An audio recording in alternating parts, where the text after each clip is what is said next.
everyone, welcome to Izwelami. My name is Natasha. And I'm Kumo. Welcome to Izwelami. Yeah.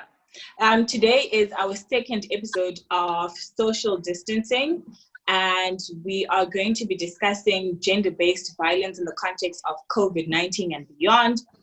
And what we will be doing is unpacking the role of law and activism when we have the vulnerable groups of people that are in lockdown with their predators. Today, we are joined by two amazing ladies, Busisiwe and Riabetwe. Busisiwe is a human rights lawyer and social justice activist, and she currently works at the Center of Applied Legal Studies at Wits University. Ria is an LGBTQIA+ and gender-based violence activist who is a social media marketing strategist in feminist organizations. Thank you so much for joining us, ladies.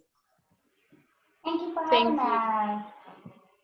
Awesome. So, ladies, So I think we should kick this off with just discussing the climate that we're in right now. So before, when the president was about to announce the implementation of the lockdown, we saw a lot of news publications and a lot of discussions around the fear of the rising number of reported cases for lockdown, right?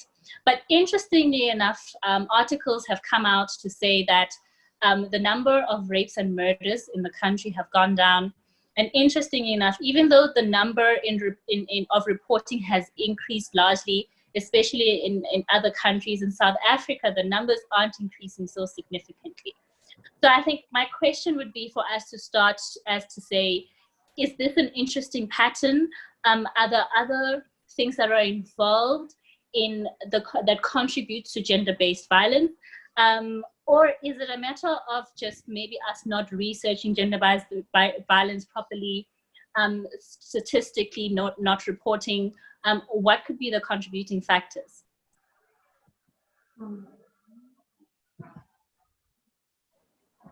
So I guess anyone can start. Busi? Oh. Okay, I think, it's interesting because when the lockdown started, or just before the lockdown was about to start, we all thought about how this is actually a ripe situation for gender-based violence to literally explode. Women who are experiencing intimate partner violence will then find themselves in a situation where they are trapped at home with their abusers, right? And for various reasons, they will not be able to leave home. People are no longer going to work. There's increased levels of stress and anxiety in the home. So all of these things work together to kind of make it a ripe situation for gender-based violence to explode. So interestingly enough, the Institute for Security Studies said that there actually hasn't been an increase in reported cases of gender-based violence, which is very interesting. And what we're trying to grapple with is, why is this the case, right? But if we're already feeling like it's not safe to go outside of the home because of COVID-19, women that are experiencing intimate partner violence could, for example, feel that it is even less safer for them to be outside, right? They could be experiencing economic violence as well. If I leave, where will I go? The whole country is under lockdown, the country is on shutdown, where am I supposed to go? The other challenge is that a lot of people don't know that gender-based violence shelters are still open, but they also don't know if the gender-based violence shelters are open, are they taking in new people? Are they capacitated to take in new people? So there could be a variety of reasons why we haven't seen such a large increase in the reporting. And also, there's been a lot of police brutality, a lot of military brutality that's been reported. And so if a woman is found in the street, maybe running away from abuse at home, what if she's apprehended and arrested? And we know police are not really known in most cases to be sensitive to women who've experienced abuse or violence. So if you are found outside and you're trying to explain that you're trying to escape from an abuser, are they going to hear you? or are they going to arrest you for contravening a lockdown regulation? So I think it's a variety of issues that when compounded could make it difficult for women to be able to report gender-based violence. But I think it doesn't necessarily mean that there's a decrease in gender-based violence that I experienced in the homes. This is gender-based violence is a problem we've had in South Africa long before the lockdown, long before the pandemic. It's a challenge that we've had across globally, So I don't think that it's necessarily that women are not experiencing this, but that it's sort of a double jeopardy where you can't leave and also you can't stay. Yeah. Okay. And when we speak about gender-based violence, it almost sounds as if we're only speaking about cis women and children, right? But there's a whole spectrum of people that can be violated. And I guess from a social activist point of view, what are the efforts or the awareness that are being created, especially now in lockdown, to say that, hold on, it's not just cis women that can be violated. There are, certain groups. What are those efforts? My God, I don't know if you guys have gone through the NSP document. Have you guys done that as yet? No, what is the NSP document? Okay, all right. So I'm gonna read it out for you. I'm gonna read out at least so that also the people who watch your channel also know what that is, right? So the NSP, right? The NSP is the National Strategic Planning Program, right?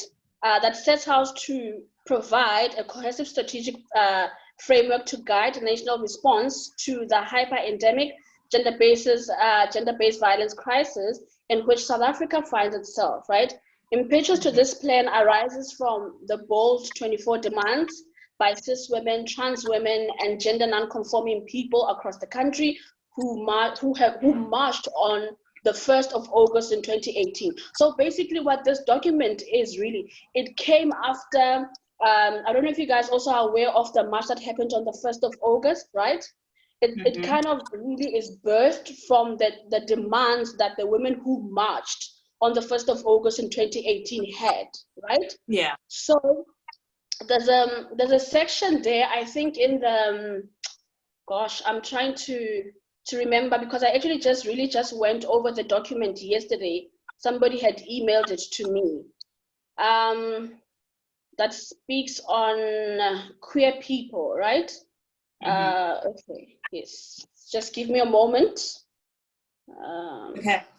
So while you're doing that, right, and getting that information for us, the role of activism and I guess social justice and law is something that is now coming into focus. And the question is always, do we have the right laws put in place to help people that are suffering, people that are victims? And if we do, why is it that they're not working? I think maybe let's make it very specific to right. Was social activism and the law prepared? And I think prepared is maybe a very bold question to use because no one was prepared for the pandemic. But I'm asking in terms of like maybe online court sessions for proceedings that are already happening against gender-based violence, how mitigating reporting, maybe in a social distancing type of perspective, how is the law servicing victims that are actually reporting incidents? How is social activism servicing, providing these services in the pandemic where we're supposed to be social distancing, where people probably don't have the resources they used to have? Maybe you used to work and have access to a telephone and you can't access that. How are they mitigating, those laws that they probably were implementing or were in the process of implementing in preparation of environments like these? Does that make sense? Busi? Rhea? Can you guys hear me? We can hear you, Rhea. Can you hear me? Yes, we can hear you. Okay, let me. I'm sorry, the network is so bad. Okay. All right. Can you hear me? Yeah, my network was also acting up a bit, but yeah, I can hear you. I can hear you. Yeah. Riyadh, are you okay now? Maybe you I can can start off hear by. you now. Okay. Yes, I can hear you now. Okay. Do you want to Sorry, ask the question? oh, sorry. Oh, maybe you didn't hear me. Natasha was saying, sorry, Natasha, please just repeat your statement again. I don't want to ask it out of repeat. Okay. So what I was asking is to say that there is always a question around laws and the judicial systems and their efforts in protecting these vulnerable groups of people before the lockdown and after, like during the lockdown, right? And I guess the question is to say, are the laws the right laws? Are they stringent enough? Because why do we see a reoccurrence of violence against people? Okay. And I was saying more specifically to the pandemic right now. Do you think that the way the law has been structured and the way social activism has been structured has been able to be prepared or prepare for pandemics or situations of stress such as the country is experiencing? Have maybe court proceedings that are already going on for gender-based violence already proceeding? How have they been mitigating online court cases? How has social activism been implementing or able to strategically rid ways of gender-based violence in an environment of social distancing? And so how has the preparation, if there was preparation of those laws and those policies and the groundwork, helped or not maybe worked in order to mitigate the situation we're in right now? Okay, I think, you know what I think? I think we have laws, right, that govern around issues around gender-based violence. We have policies, we have legislation, right? However, I feel like, you know, it's all good and well to have policies, to have laws passed, you know, and things like that. But now the problem is that, you know, even though you have these laws, right, the problem is that the people, right, who are affected by the gender-based violence do not have a knowledge around those laws. They do not know that there are policies. They do not know that there are NSP documents. They do not know that the police itself is actually going to take care of them and really heed to the call of those laws, of those policies or legislature, so to say, right? So I think, in all honesty, it is futile to have laws if those laws are not going to be tangible for people who actually need them. Do you understand? I feel like the government hasn't done enough in conscientizing people on the ground, right? It's all good and well to have gender summits, you know, to have these discussions in places of privilege, so to say. However, if Ulihle from Soweto does not know, then it doesn't serve any purpose that these things are here. So not enough campaigning that reaches people who are on ground level has been done. You know, no community forums have been done, because those are the places where you are able to reach people on the ground. I mean, all these things that are on social media, for instance, so to say, they need a particular type of privilege for you to be able to access them, right? You need to see that the government has a gender-based violence drive, and if you have to see that, you're going to have to see it on social media, right? You need data to see that on social media, right? For instance, even to see on the news, you still need a TV, but there's people who don't even have TV.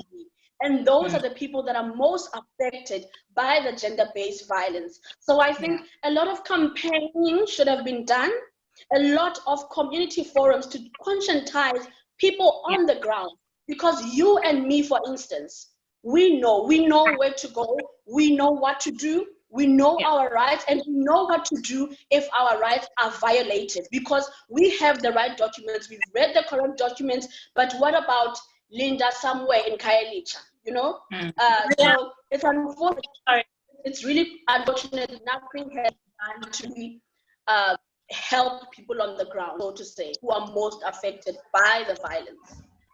Ria, wouldn't you say that is the role of activism, to be able to reach into spaces and environments that the government and national policies and academics cannot reach? So wouldn't you say that is the role of activism? Indeed, it is the role of activism. However, also is the role of the government when it comes to resources, because we can't be expecting activists to be doing the work on hungry stomachs. For instance, you're not going to be expecting somebody to go and do work and conscientize communities without the resources that are needed to do that, right? Because if I'm going to drive a campaign, I'm going to need funding. If, for instance, I'm going to say, I'm going to need, let's say, maybe stickers that I'm going to, that we will post on taxis, right? Because this is where we need to also be conscious of messaging, right? To know that if I'm going to be doing a gender-based violence drive in Khayelitsha, for instance, right? I might have to have put on taxis, maybe at taxi ranks and things like that, right? I am going to need resources to be able to do that, right? I'm not going to be utilizing money that I need to use to feed my own kids, because I also still have a family of my own.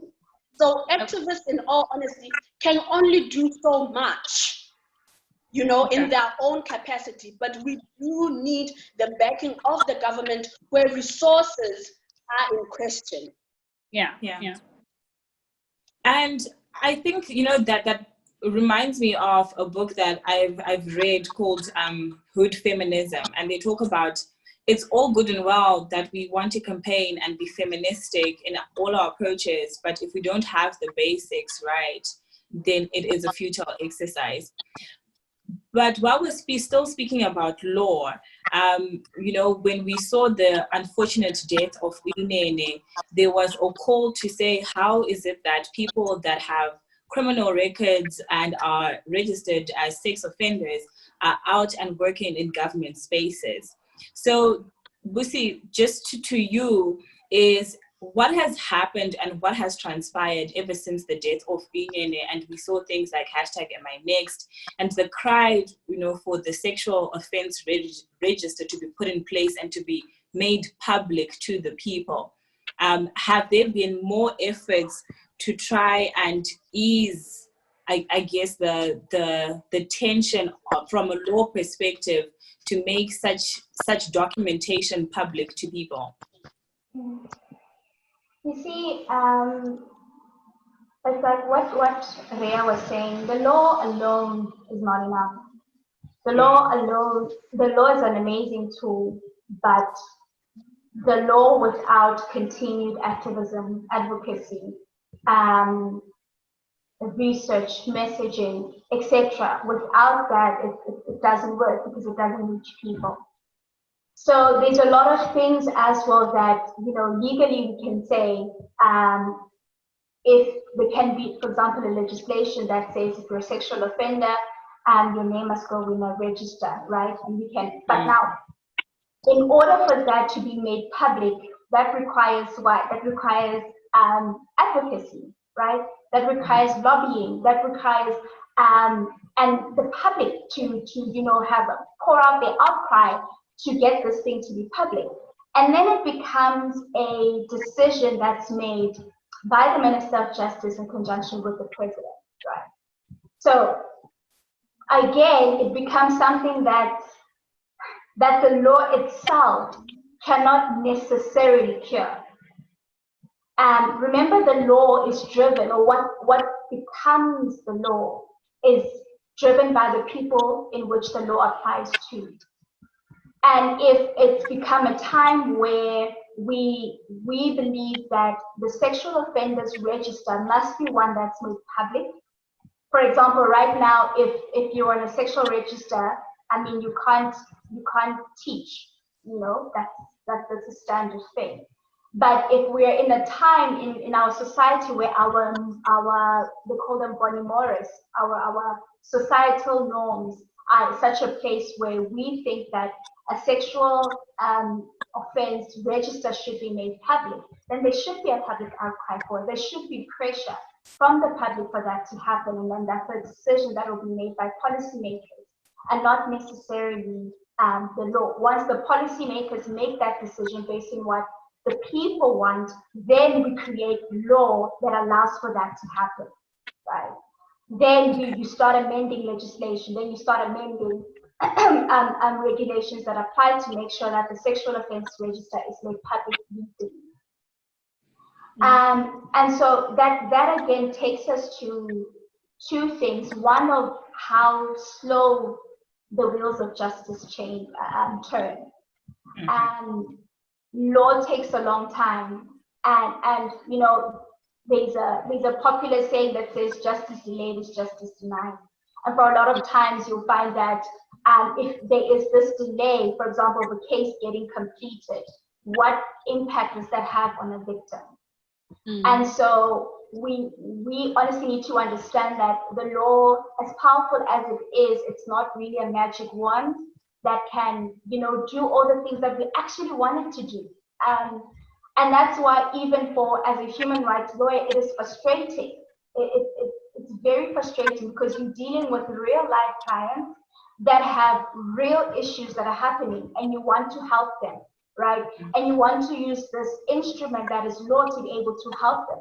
But even in the work that we do, we understand that we can't just do law. We have to do advocacy. We have to do strategy to try to make sure that the issues are attacked from every angle and not just from the side of the law. Social movements are extremely important in the work that we do. Activists, extremely important in the work that we do. People that are on the ground, like people like Rhea that are on the ground, the work that they do is extremely important, because without that rallying, the law isn't able to do what it's supposed to do. And if we do get it to do what it's supposed to do, then it doesn't reach the people that it's supposed to reach, right? So on a high level, there's a structural change, which is important. There's a structural change in the country, because then you set a standard of what's acceptable and what isn't in a country. But then in order to get it to be a lived reality for people in the country, then you require all these other tools to work together with it. And so even with the case of Uyinene, etc., the structural issue of gender-based violence is the law can do something, and it's done. I mean, there's a lot of international instruments, you know, that govern elimination. For example, there's a UN declaration on the elimination of violence against women. Then there's local laws like the Domestic Violence Act, the Sexual Offences Act, etc. All of these things are important. They create a sort of a standard in a country of what they should be. But to get people, you know, to eliminate violence against women is another thing that requires societal changes, that requires perception changes, that requires a deconstruction of patriarchy. It requires a lot of things. And that's why I'm saying law alone in itself can't achieve these things. It can go far, but it doesn't achieve all of these things in order to get us to become a society that we're trying to build, that we really want to. So I think the most interesting thing now is that everything in the world has been set almost, you know, upside down, right? So we've seen how the working world and productivity has changed.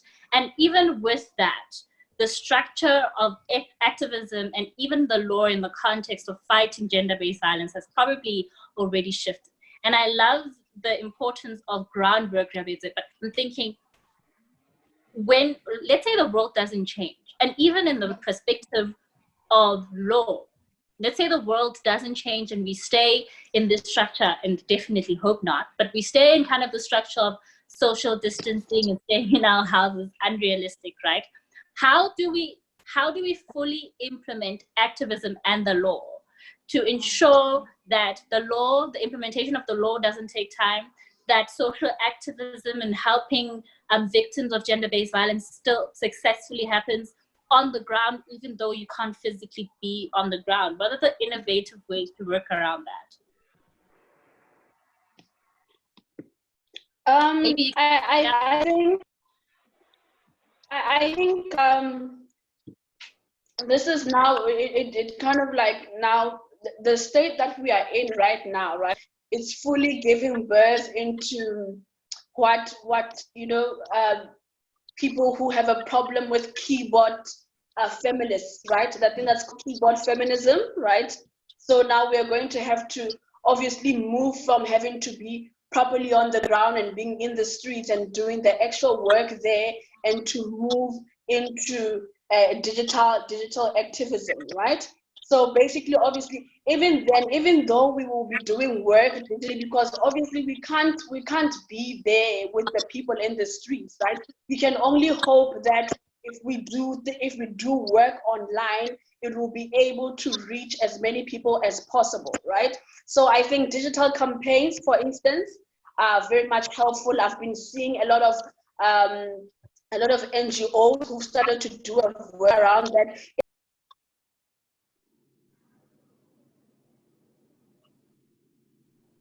Ria, you've been muted.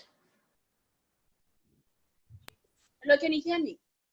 Yes, now we hear you. You were muted. Yes, I apologize. So even with organizations that weren't necessarily doing gender-based violence work, so to say, right, have also started digital campaigns around gender-based violence, right? There's digital campaigns on Twitter, on Instagram, on Facebook, and you can only hope that the only way in which the government can be able to assist is to make sure that activists have the resources that they need to do that work. Busi, and from a law perspective. Sorry? Oh gosh, the network is so bad. Sorry, yes. Busi, from a law perspective? Yeah, I think it's difficult. Even, for us, it's difficult for us to do our job. It's difficult for us to be able to consult with clients. It's difficult for us to, to be able to find ways to properly help survivors.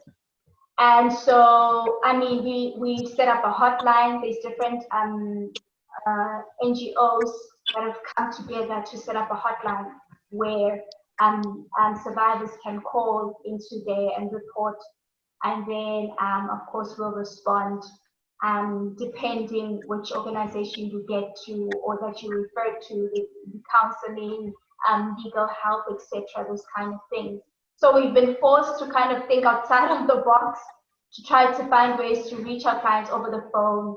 I mean, we've set up our cell phone numbers to try to put up on different social media platforms, etc., so that if clients need to contact you, they can, you take please calls as well, call clients back, things like that, just so that people don't feel alone or feel that they can't get help. Just because they are trapped at home, there's no way that they can get help. So we've been trying to do all sorts of these things, and obviously still trying to raise awareness. And then in the background as well, legally, the Domestic Violence Act, there's an amendment and then it was out for comments. So we're still working on bills, etc., commenting on those things for Parliament. So I mean, we're continuing our work as much as we can, and then trying to be innovative using cell phones, using internet, with its limitation, understanding that it has its limitations, these clients that can't reach social media, but trying in one way or another to at least make ourselves reachable to people so that they can get the help that they need. Yeah. Rebecca, I see you're raising your hand here. Would you like to add something onto this? Oh yes. I noticed just at the beginning of the lockdown, I think I watch a lot of, I don't know if you guys watch what do you call this, Showmax, right? Like you subscribe to Show, that somehow the news channels, I don't know how the agreement happened, right? The news channels got airtime, so to say, into the Showmax space, right? I've always also kind of thought that maybe even something like that could be established to have, like, for instance, like a gender-based violence conscientization, like a channel, you know, something that's always running, because at this time a lot of us are consuming a lot of television, so to say, right? We want to see a lot of not only just adverts, but even a program, you know, that's constantly running, that people can go, that even victims of violence can go and to get proper information, you know, to know where to get shelter. Because I mean, for instance, there's information on social media about places where you can go to basically for shelter if you are abused, and you know, and so forth, if you are experiencing intimate violence within your home. But I don't think it's everybody that knows, you know, that actually you have a choice to leave your home and to leave your abusive husband and get help. But maybe if we could take that messaging as well and put it on TV. You know, I haven't watched your normal SABC or so forth, so I don't know if that's happening there, so to say. But it would be nice to have a channel that's really just dedicated into disseminating information about gender-based violence, and just to also just let women know of the things that they can do to be able to reach out for help. Ria, you just said, that's a brilliant idea. Like, yo. That's a brilliant idea. Yeah. It is brilliant, honestly, because the consciousness that we have over COVID-19 right now, we see it in advertisements, we see it in text, like the information is everywhere, right? So people find it very impossible not to go and wear a mask or not to walk into a store and get a sanitizer. Imagine if that type of consciousness was drilled into us every single day, into everyone, in every kind of way about gender-based violence. That would make a whole lot of difference. That is brilliant. Absolutely love it. I love it. Awesome. Really amazing ideas, guys. I think we should put together our own policy document and submit this to the SABC and have content streaming. But thank you so much, ladies. I think we have spoken about so many things around the role of media, the deconstruction of patriarchy in its form in combating gender-based violence, the role of activism and law, the efforts in which we as individuals that are considered to be privileged can actually put while we are also in lockdown, and the amazing innovative ideas around digital activism. And I think that just wraps up the conversation on a very high note today, to say gender-based violence is something that we've been facing before lockdown. We are going to be seeing over the next couple of months until we get to level 1. And so what do we do between now and then? Because it's not going to stop. How do we create and conscientize the masses to get help that they need? So thank you so much, ladies, for your insight and your input. It's been an invigorating conversation.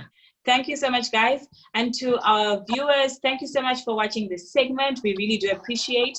Please don't forget to like and subscribe, share the video, and also share your comments on what gender-based violence looks like to you, and what are some of the solutions that you would propose while we're in lockdown and beyond.